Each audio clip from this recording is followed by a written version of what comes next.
স্বাগত জানাচ্ছি বিরতিহীন সংবাদ রাত ৯টায় বাংলাদেশে। আপনাদের সাথে আছে আমি মাহমুদা মৌমিতা এবং আমি মুজাহিদুল ইসলাম। আর শুরুতেই জানাবো বার্তাবহুল সর্বশেষ। ঢাকায় ব্যাটারি চালিত রিকশা চালু রাখতে প্রধানমন্ত্রীর নির্দেশ, প্রণয়ন করতে হবে গতি ও কাঠামো সহ নীতিমালা।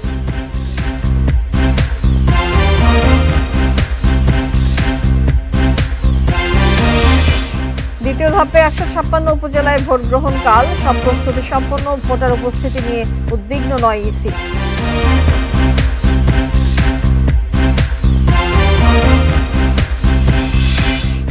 সর্বজনীন পেনশন স্কিম প্রত্যাহারের দাবি বিশ্ববিদ্যালয়ের শিক্ষকদের। ৪ জুন অর্ধদিবস কর্মবিরতি পালনের ঘোষণা।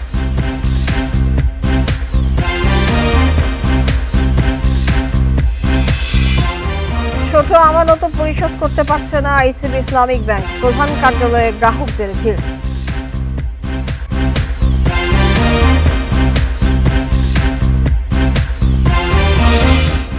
ইরানের প্রেসিডেন্ট রাইসির মৃত্যুতে বিশ্ব নেতাদের শোক, অন্তর্বর্তী প্রেসিডেন্টের দায়িত্ব পেলেন মখবের।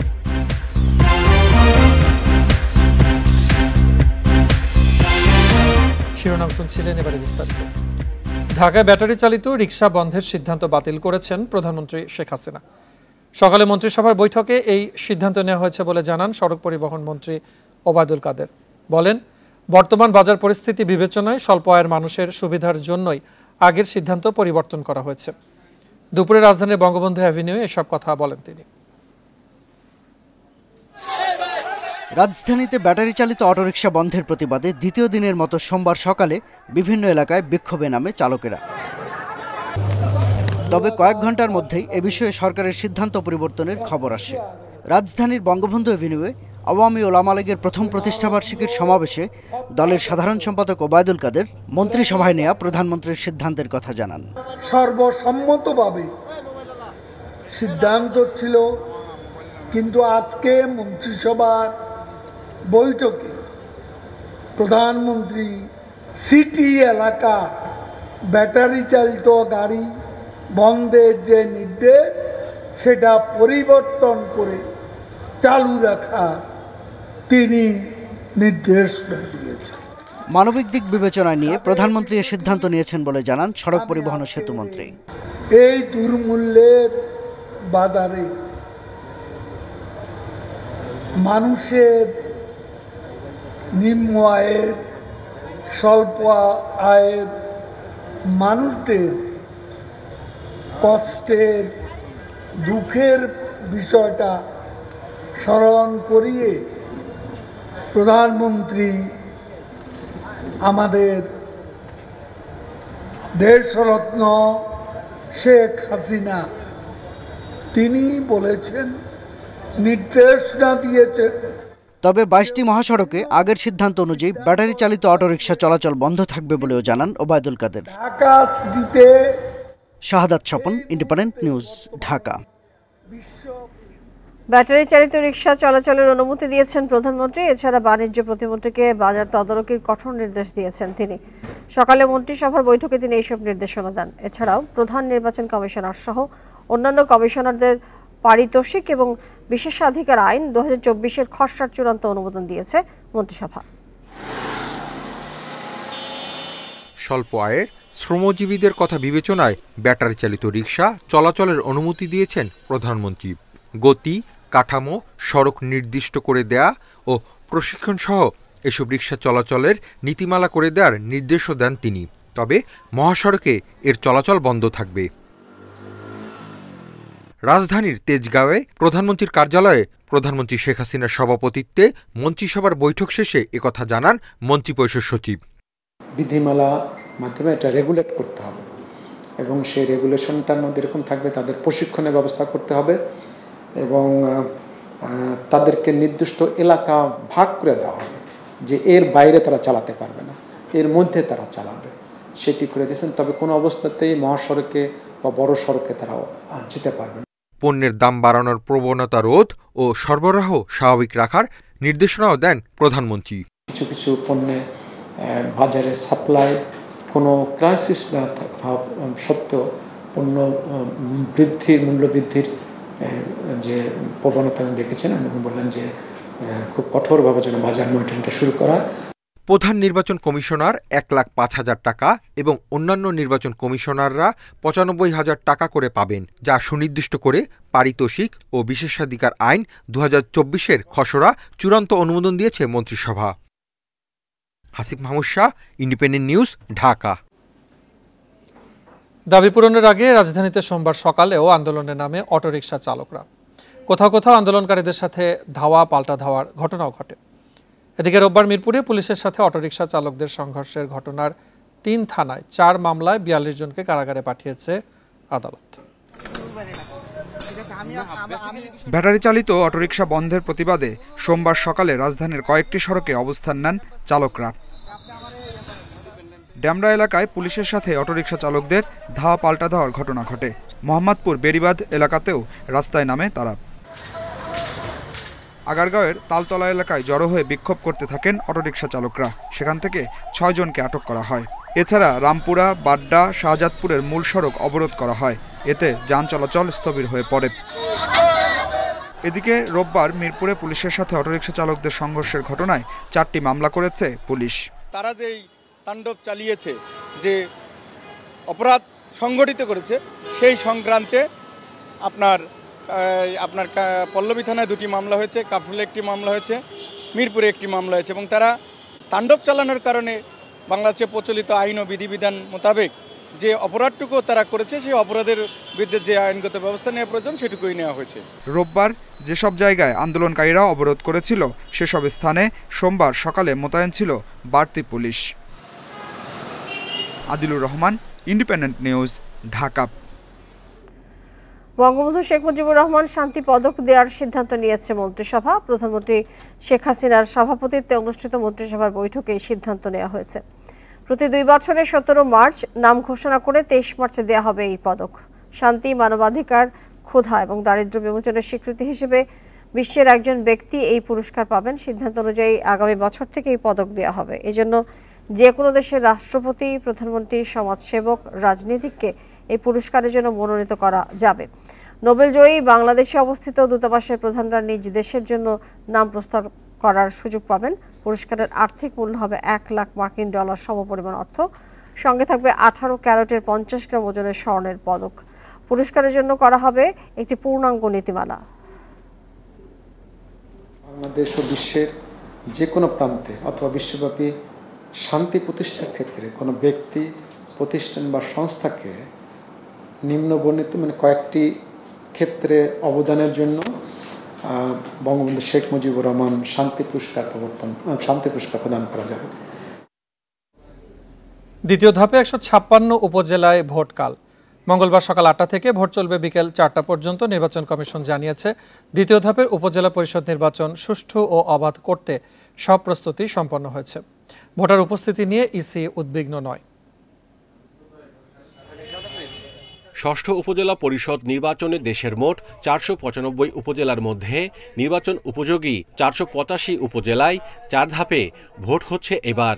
মঙ্গলবার দ্বিতীয় ধাপে নির্বাচনে 24 উপজেলায় ইভিএমে এবং বাকিগুলোতে ভোট হবে ব্যালট পেপারে।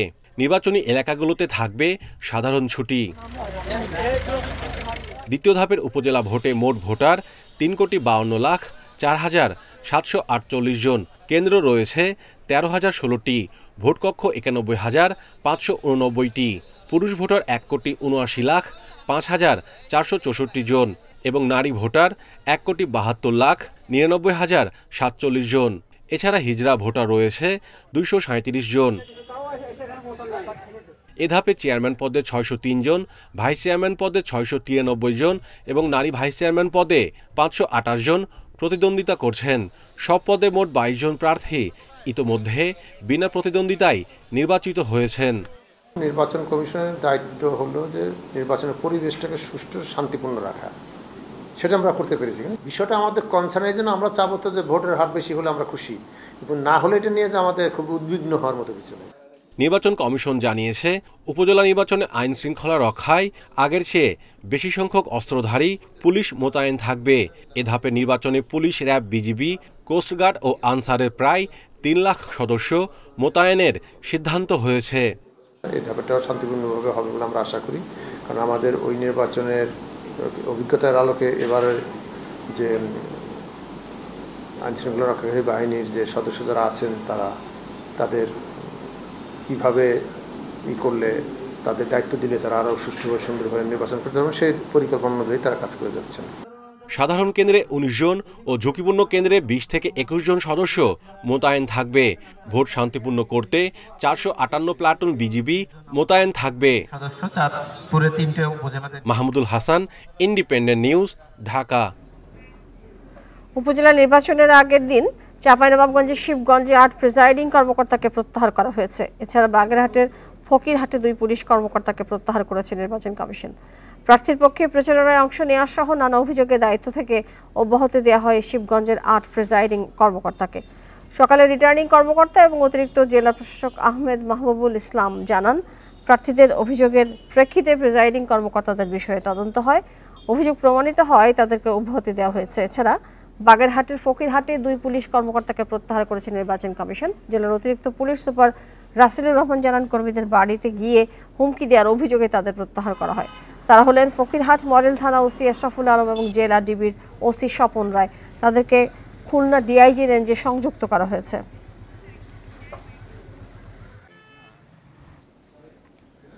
জাতীয় সংসদের বাজেট অধিবেশন শুরু হবে ৫ জুন। সংবিধানের ৭২ অনুচ্ছেদের ১ দফার ক্ষমতা বলে এই অধিবেশন ডেকেছেন রাষ্ট্রপতি মোহাম্মদ শাহাবুদ্দিন। সংসদ সচিবালয়ের সিনিয়র সচিব কে এম আব্দুল সালামের সই করা বিজ্ঞপ্তিতে একথা জানানো হয়েছে। ৫ জুন বিকেল ৫টায় অধিবেশন শুরু হবে। শুরুতে ভাষণ দেবেন রাষ্ট্রপতি, পরে ওই ভাষণের ওপরে ধন্যবাদ প্রস্তাবের ওপরে আলোচনায় অংশ নেবেন সংসদ সদস্যরা। অধিবেশন শুরুর আগে সংসদ ভবনে সংসদের কার্য উপদেষ্টা কমিটির বৈঠক হবে। সেখানে অধিবেশনের মেয়াদ নির্ধারণ ছাড়াও আলোচ্য সূচি ও কার্য বিবরণী নিয়ে আলোচনা হবে। সংসদ সচিবালয় সূত্রে জানা গেছে, ৬ জুন জাতীয় সংসদে ২০২৪-২৫ অর্থ বছরের বাজেট প্রস্তাব করবেন অর্থমন্ত্রী আবুল হাসান মাহমুদ আলী।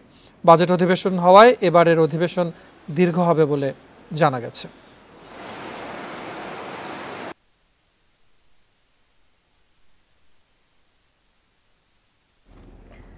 দেশের সফটওয়্যার ব্যবসায়ীদের সংগঠন বেসিসের নতুন নির্বাহী কমিটির অভিষেক অনুষ্ঠানে বক্তব্য রাখছেন প্রধানমন্ত্রীর বেসরকারি শিল্প এবং বিনিয়োগ উপদেষ্টা সালমান এফ রহমান। আমরা সরাসরি সেখানে চলে যাচ্ছি। যেটা হয়েছে, আমি কিন্তু মাননীয় প্রধানমন্ত্রীর সাথে কথা বলেছিলাম যে এই যে ভিসি আমাদের ভিসি সেদিন যে আমরা অ্যাটেন্ড করেছিলাম একটা ভেঞ্চার ক্যাপিটালের যে অ্যাসোসিয়েশন, সেখানে সে কথাটা তোলা হয়েছিল। তারপরে আমি কিন্তু মাননীয় প্রধানমন্ত্রী তাতে এই কথাটা বলার সুযোগ পেয়েছিলাম। তো উনি আমাকে বললেন যে চিরকালের জন্য তো আমরা ট্যাক্স এক্সাম্পশন দিতে পারি না। আমি বললাম না, আজকে সেমিনারে ওনারা যে প্রস্তাবটা দিয়েছেন তারা চিরকালের জন্য চাচ্ছে না। তারা বলছে যে আমাদের একটা প্ল্যানিং দরকার।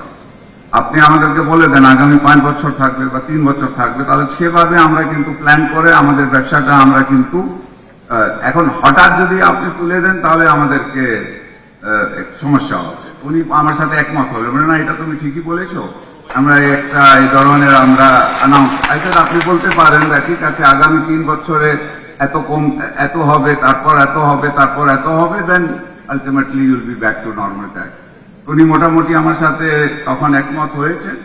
এখন দেখি বাজেটে কি হবে, আমি কথাটা ওনার সাথে আবার বলবো এবং আমি আশা করি যে এই বাজেটে যেহেতু উনি আমাকে কথাটা বলেছেন হ্যাঁ আমরা আস্তে আস্তে কমাবো, আই থিঙ্ক একটা প্ল্যান দেওয়া হবে এই বাজেটে, অন্তত এই প্ল্যানটা জানিয়ে দেওয়া হবে যে আমরা ট্যাক্স এখন ধার্য করছি না, কিন্তু করব আগামী 2 বছর পরে বা 4 বছর পরে, so that you know what is going to happen.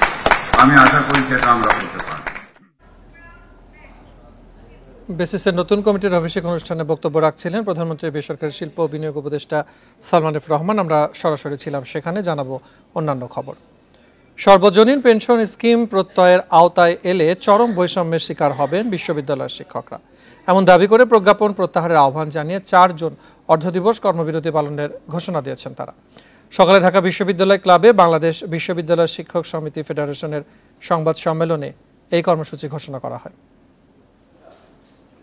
স্বশাসিত, স্বায়ত্তশাসিত ও রাষ্ট্রায়ত্ত সংবিধিবদ্ধ বা তাদের অধীন প্রতিষ্ঠানকে সর্বজনীন পেনশন প্রত্যয় স্কিমের আওতায় আনা হচ্ছে। 13 মার্চ জারির পর এ সংক্রান্ত প্রজ্ঞাপনের প্রতিবাদ জানাচ্ছেন বিশ্ববিদ্যালয়ের শিক্ষকরা।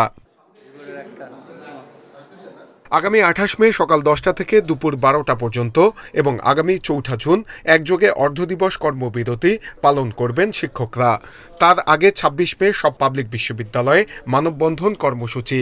এই ধরনের বৈষম্যমূলক একটি প্রত্যয় স্কিম কেমন করে কোথা থেকে এলো, এটির কারণ এবং এটি যে বৈষম্যমূলক আপনারা নিশ্চয়ই সকলে খুব সুস্পষ্টভাবে অনুধাবন করেছেন। শিক্ষক নেতারা বলছেন, সর্বজনীন পেনশনে শুধু স্বশাসিত, স্বায়ত্তশাসিত প্রতিষ্ঠানকে অন্তর্ভুক্ত করাটা বৈষম্য। নতুন স্কিমের কারণে 1 জুলাইয়ের আগে ও পরে নিয়োগ পাওয়াদের মধ্যে 2টি শ্রেণী তৈরি হবে। 25 বছর পর যখন ফুল পেনশনে আমরা যাব, তখন দেখা যাবে আমাদের যে কলিগরা অন্যান্য পেশা থেকে আমাদেরকে বের করে দিচ্ছেন, এখানে আমাদের অর্থনৈতিকভাবে আমরা যথেষ্ট ক্ষতিগ্রস্ত হব। শিক্ষকদের দাবি, নতুন পেনশন স্কিমে সরকারি, অন্যান্য চাকরিজীবী ও বিশ্ববিদ্যালয় শিক্ষকদের মধ্যে অর্থনৈতিক, সামাজিক ও সাংস্কৃতিক বৈষম্য তৈরি করবে। সেই সঙ্গে কমে যাবে অবসরকালীন সুবিধা। আমরা মনে করি এই পদক্ষেপ শিক্ষক ও শিক্ষা ব্যবস্থার প্রতি অসম্মান ও অবজ্ঞা প্রদর্শনের জন্য করা হয়েছে। রাষ্ট্রের স্বার্থে কোনো ব্যবস্থার পরিবর্তন করার প্রয়োজন হলে তা সকলের জন্য প্রযোজ্য হওয়া বাঞ্ছনীয়। কোনো আলোচনা না করেই সর্বজনীন পেনশন স্কিম চাপিয়ে দেওয়াটা অনৈতিক বলেও মনে করছেন শিক্ষকরা। Nure Alam, independent news, Dhaka. ICB Islamic ব্যাংকের বিভিন্ন শাখায় আমানতের টাকা তুলতে না পারে গ্রাহকরা ভিড় করছে প্রধান কার্যালয়ে। ছোট অঙ্কের আমানত পরিশোধ করতে পারছে না ব্যাংকটি।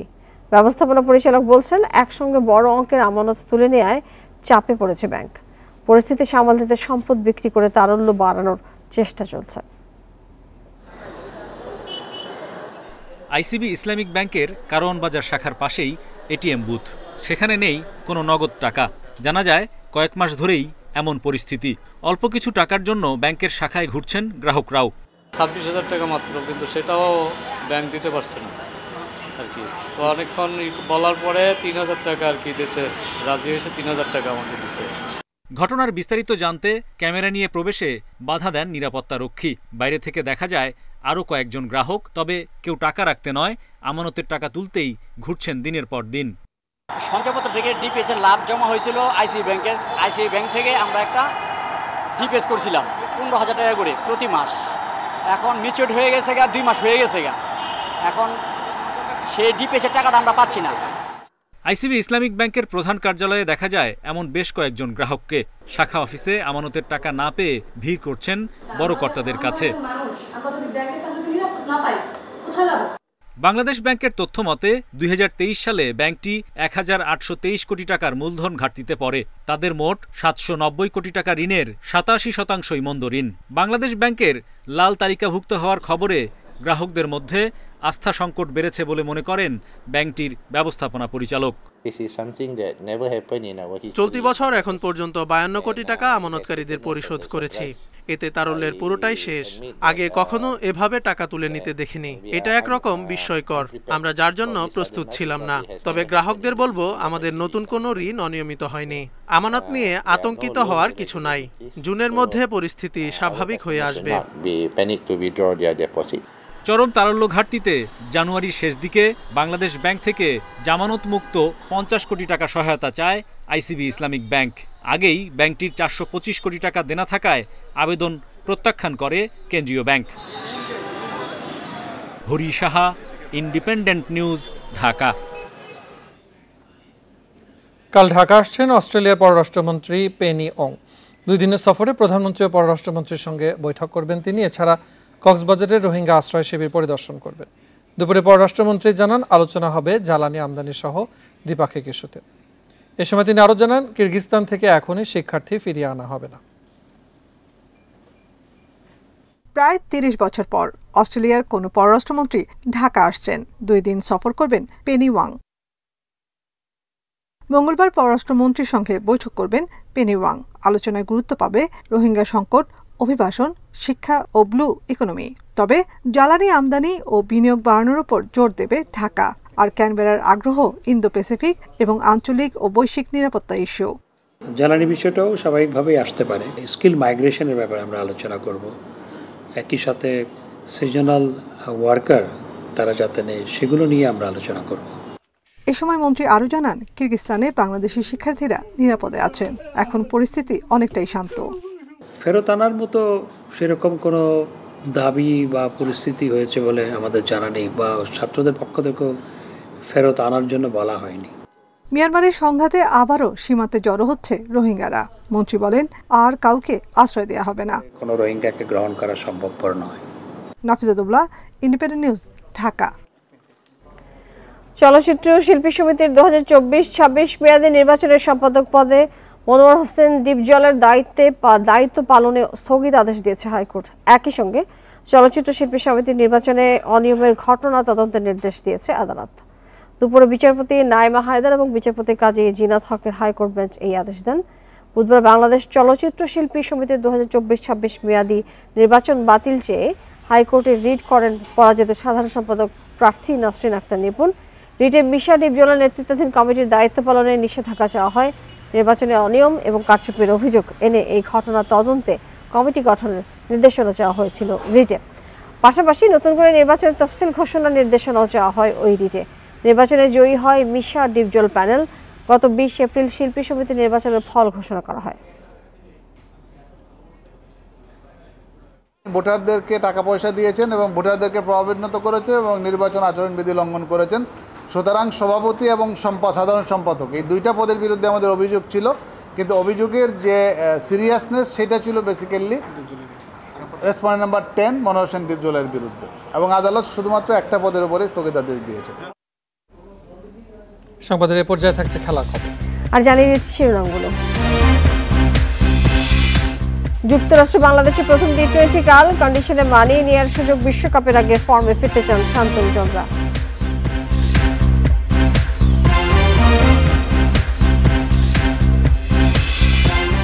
বিশ্বকাপে শ্রীলঙ্কা সাউথ আফ্রিকার বিপক্ষেও জেতা সম্ভব মনে করেন মাশরাফি, চাপ না নিয়ে সর্বোচ্চ দেওয়ার পরামর্শ।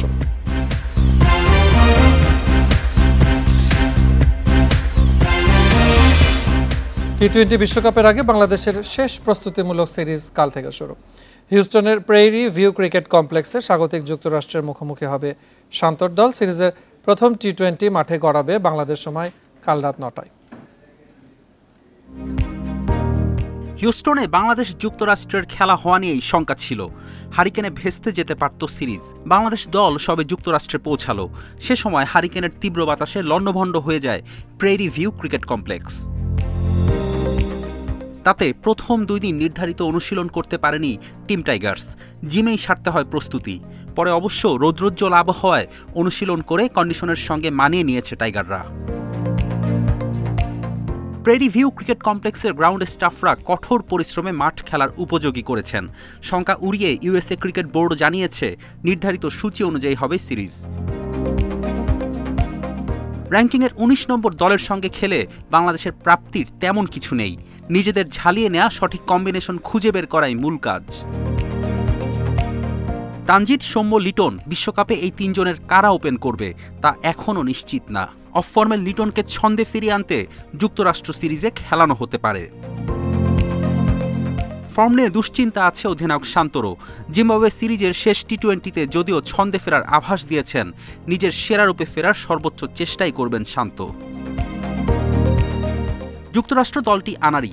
বিশ্বের সবচেয়ে শক্তিধর দেশ হলেও দেশটির ক্রিকেট সেভাবে এগোয়নি। প্রায় সব ক্রিকেটার অভিবাসী, বেশিরভাগ খেলোয়াড় ভারতীয় বংশোদ্ভূত, বাকিরা সাউথ আফ্রিকা, পাকিস্তান, নিউজিল্যান্ডের ক্রিকেটার। বড় তারকা কিউই অলরাউন্ডার করি অ্যান্ডারসন। নিউজিল্যান্ডের হয়ে 3 বিশ্বকাপ খেলা অ্যান্ডারসন নিজ দেশের ক্রিকেট থেকে অবসর নিয়ে যুক্তরাষ্ট্রের জাতীয় দলে যোগ দেন। দল হিসেবে আনাড়ি হলেও বিশ্বকাপের আয়োজক দেশ হওয়ায় যুক্তরাষ্ট্রের বিপক্ষে সিরিজ কন্ডিশনের সাথে মানিয়ে নিতে বাংলাদেশকে সাহায্য করবে। ফেরদৌস ইসলাম, ইন্ডিপেন্ডেন্ট নিউজ। টি-20 বিশ্বকাপে সুপার 8 নিশ্চিত করা প্রধান লক্ষ্য বাংলাদেশের। সেই পথে শ্রীলঙ্কা, সাউথ আফ্রিকা বড় বাধা হলেও 2 দলকে হারানোর সামর্থ্য রাখে বাংলাদেশ, বলছেন মাশরাফি বিন মুর্তজা। চাপ না নিয়ে নিজেদের খেলায় মনোযোগ রাখতে বলছেন সাবেক এই অধিনায়ক। টি-20 বিশ্বকাপের জন্য টাইগার স্কোয়াডকে শুভকামনা জানালেও মাশরাফি জানে না গ্রুপে বাংলাদেশের প্রতিপক্ষ কারা। সাবেক অধিনায়কের কাছে এখন রাজনীতি প্রাধান্য পাচ্ছে। তবে গ্রুপের প্রতিপক্ষ জানার পর ম্যাশ বলেছেন, টি-20তে নির্দিষ্ট দিনে পারফর্ম করতে পারলে যে কোনো কিছুই সম্ভব। আমি অবশ্যই চাইবো বাংলাদেশ চ্যাম্পিয়ন হয়ে আসুক, বাট রিয়েলিস্টিকলি ভাবতে হবে কেমন খেলছে ওখানে, উইকেট কেমন, কন্ডিশন কেমন, দল কেমন ফর্মে আছে, প্লেয়াররা কেমন খেলছে। তো প্রথম রাউন্ড পার করতে পারলে তখন একটা আইডিয়া হবে। গ্রুপ পর্বে শ্রীলঙ্কা সাউথ আফ্রিকার বিপক্ষে বিগ ম্যাচ। যুক্তরাষ্ট্রের অচেনা কন্ডিশনে মানিয়ে নেওয়ার চ্যালেঞ্জও থাকছে। দুই শক্ত প্রতিপক্ষকে হারানোর সামর্থ্য কি আছে বাংলাদেশের? দক্ষিণ আফ্রিকার শ্রীলঙ্কার সাথে তো জেতা উচিত। হারার চিন্তা করেন তাহলে তো কঠিন হবে কাজটা। অবশ্যই আমি চিন্তা করছি এই দুইটার একটা থেকে জিতে ওগুলোকে হারিয়ে, আর ওয়াই নট যে দক্ষিণ আফ্রিকা দুইটাকেই চিন্তা করা যায়, হারাইতে পারবে না। মাশরাফির কাছে সাকিব সুপার ট্যালেন্টেড, রিয়াদ আছে আগের মতোই। এই দুজন দলে থাকায় দুশ্চিন্তা কিছুটা কমবে বলছেন মাশরাফি। সাকিবকে নিয়ে আলাদা করে তো বলার কিছু নাই, সবসময় বেস্ট পারফরমেন্স সবাই আশা করবো কাছ থেকে এটাই। নতুন করে রিয়াদ এরকমই খেলতো। যুক্তরাষ্ট্রের বিপক্ষে 3 টি-20তে নিজেদের শক্তি দুর্বলতা পরখ করে নিতে চাইবে Bangladesh. Piyas Saha, independent news, Dhaka. Cricket বিশ্বকাপ জেতার চেয়ে অলিম্পিকে পদক জয় বড় ব্যাপার, মন্তব্য মাশরাফি বিন মুর্তজার। ক্রিকেটের মতো অন্যান্য খেলাকে সমান গুরুত্ব দিতে বলছেন মাশরাফি। সোমবার বিওএ ভবনে বঙ্গবন্ধু কাপ আন্তর্জাতিক কাবাডি টুর্নামেন্টের সম্মেলনে এই কথা বলেন তিনি। আন্তর্জাতিক মানের ভেন্যু না থাকায় অনেকটা বাধ্য হয়েই মিরপুর শহীদ সোহরাওয়ার্দী ইনডোরে বঙ্গবন্ধু কাপ আন্তর্জাতিক কাবাডির আয়োজন করতে হচ্ছে ফেডারেশনকে। ইউরোপ, আফ্রিকা এবং এশিয়া মহাদেশের মোট 12টি দল অংশগ্রহণ করছে এবার। 25 মে ম্যানেজার্স মিটিংয়ে গ্রুপ এবং সূচি চূড়ান্ত করা হবে। খেলা মাঠে না গড়াবে 26 মে।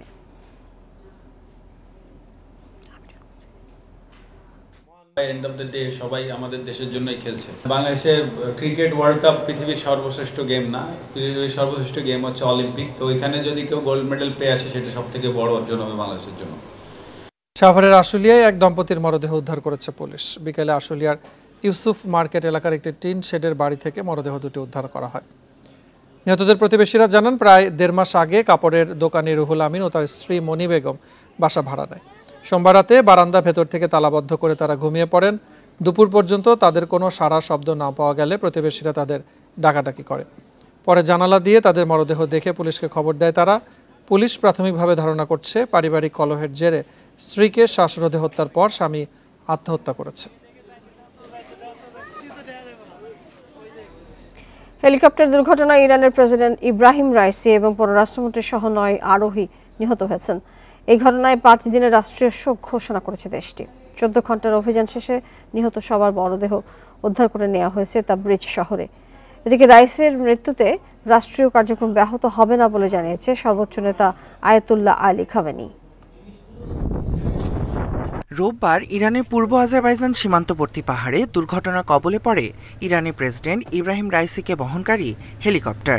দুর্ঘটনার পর হেলিকপ্টারটিতে আগুন ধরে যায়।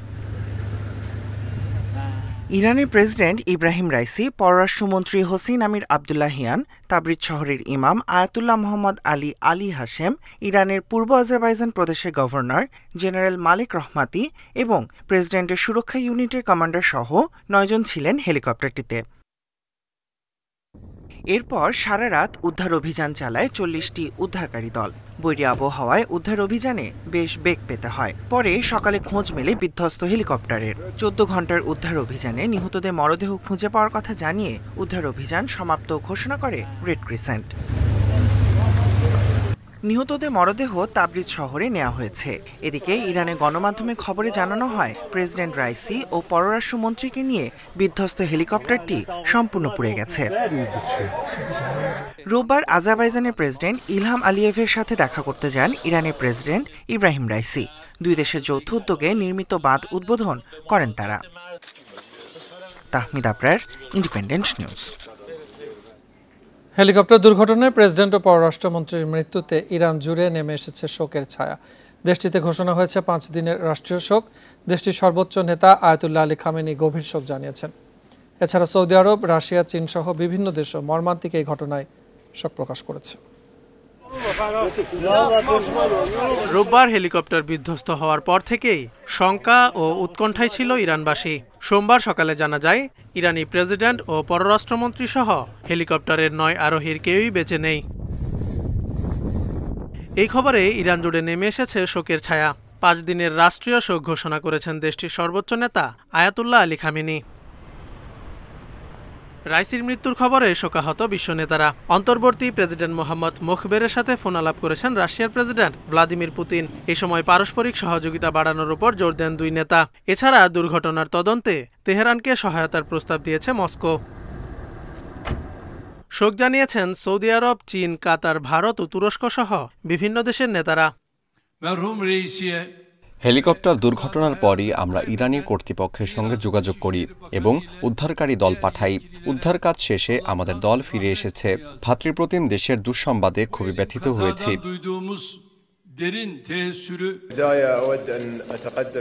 ইরানি প্রেসিডেন্ট ও পররাষ্ট্রমন্ত্রী নিহতের খবরে আমি মর্মাহত। স্রষ্টার কাছে তাদের ক্ষমা প্রার্থনা করছি।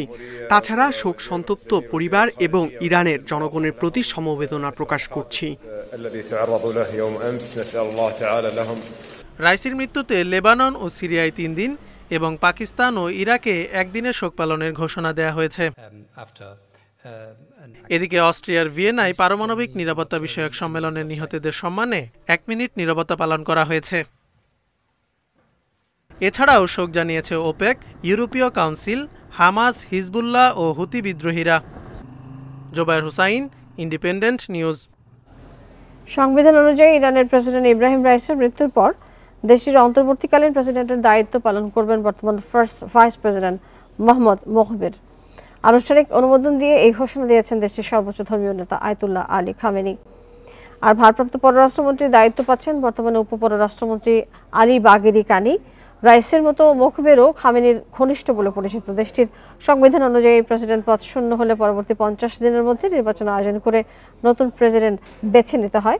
ইরানের রাষ্ট্রপ্রধান হিসেবে ভূমিকা পালন করেন সর্বোচ্চ ধর্মীয় নেতা আয়াতুল্লাহ আলী খামেনি। ক্ষমতা কাঠামোয় এর পরের স্থানটি প্রেসিডেন্টের। তাকে সরকারের প্রধান হিসেবে বিবেচনা করা হয়।